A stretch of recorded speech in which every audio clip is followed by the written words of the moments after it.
सुखदेव जी राजा परीक्षित को सुनाते हैं कि आत्मदेव नाम का एक ब्राह्मण गंगा के किनारे रहता था।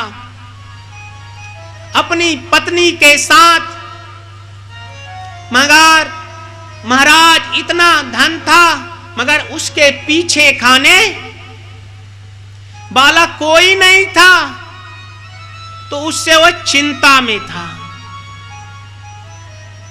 और महाराज चिंता में जब था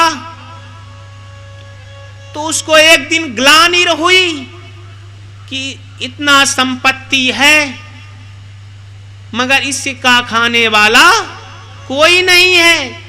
आज भी वही है हाल, चने हैं तो दांत नहीं और दांत हैं तो चने नहीं। तो महाराज बोला अब मेरा जीना ठीक नहीं है, और गंगा के किनारे आए। महाराज जल समाधि लेने के लिए जैसे किनारे आए तो महाराज संत महात्मा जा रहे थे। देख अरे जल समाधि, बोले क्या हुआ? बोले मैं राम नाम सत्य करने जा रहा हूं। बोले क्यों? बोले इधर आओ।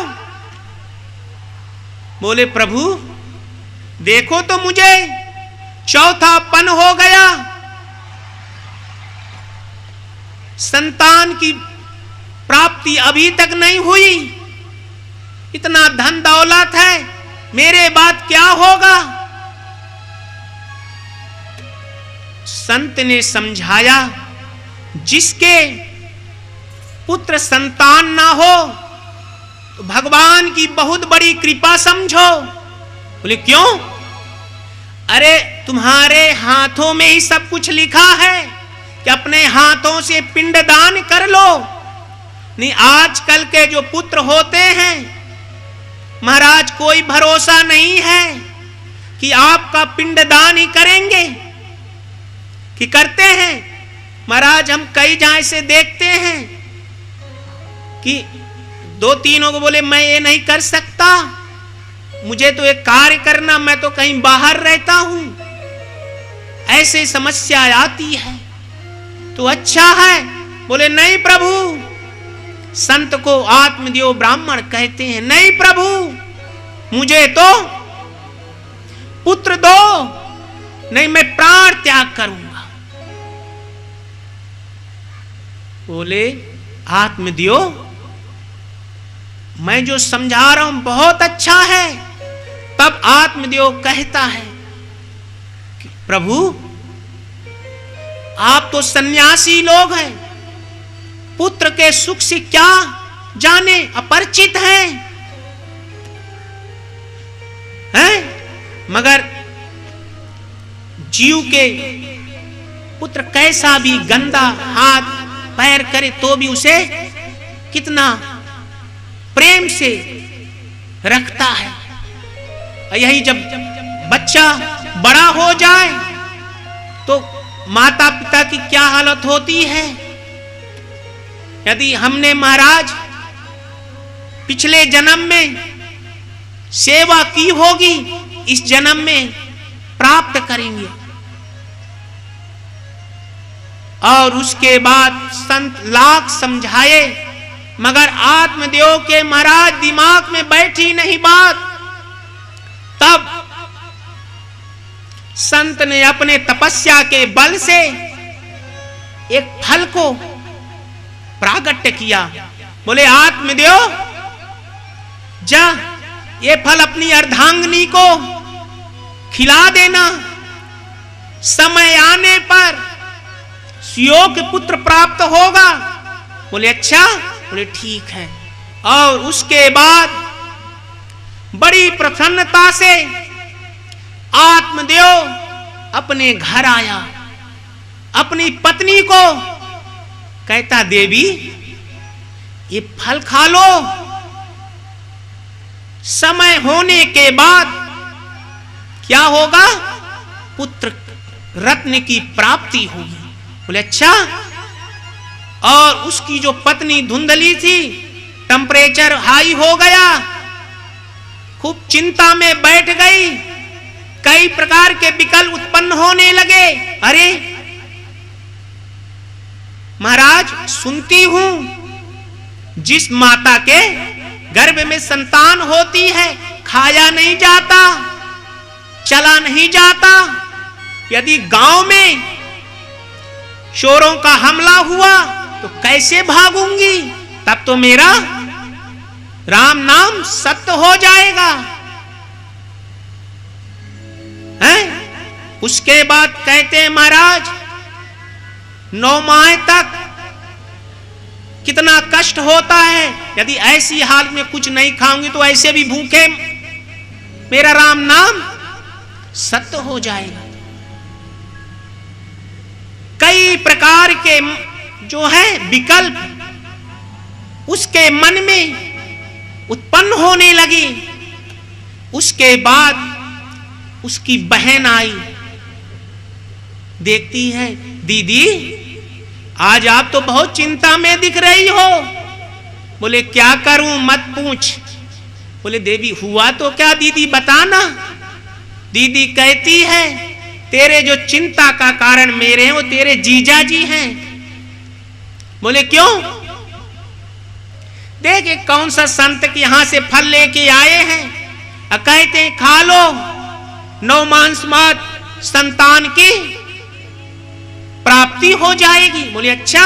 अरे दीदी क्यों चिंता करती हो, मैं हूं ना, मैंने अभी अभी गर्भ धारण की है, आज से तू नाटक कर और जैसे 9 मास होंगे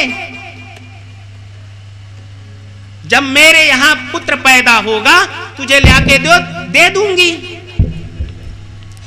बोले अच्छा, बहुत अच्छी युक्ति बताई। और उस दिन से नाटक करने लगी। और ये फल की तेरे को चिंता है ना, फल की परीक्षा लेनी है ना, तो तेरे गाय जो बंधी है उसके भी कहां बछड़े पैदा होते हैं, संतान कहां पैदा करती है, तो दे दे, फल की भी परीक्षा हो जाएगी। और महाराज जो फल था गाय को खिला दिया। उसके बाद समय के अनुसार 9 मास पूर्ण हुए। 9 मास पूर्ण होने पर उसकी बहन पुत्र को पैदा की और महाराज लाकर अपने बड़ी बहन को दे दी। और बड़ी बहन ने, धुंधली ने जाहिर की कि मैंने आज संतान पैदा की।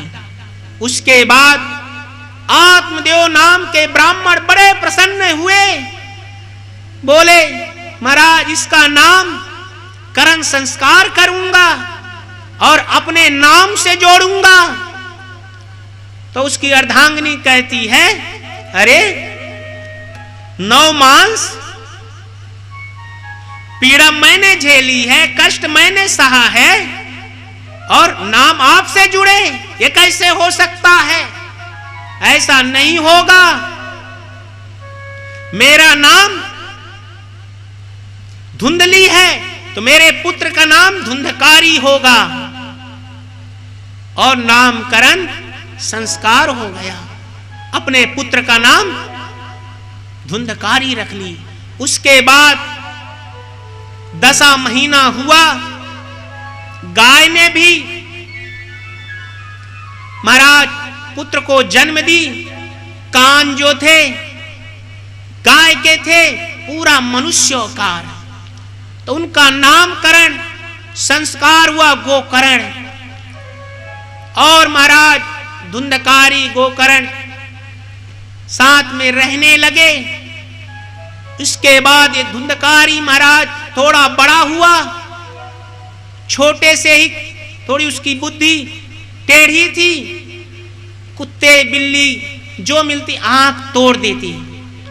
और जो गोकर्ण जी महाराज थे, महाराज छोटे से प्रभु के भक्ति में लीन रहते। धुंधकारी बड़ा हुआ।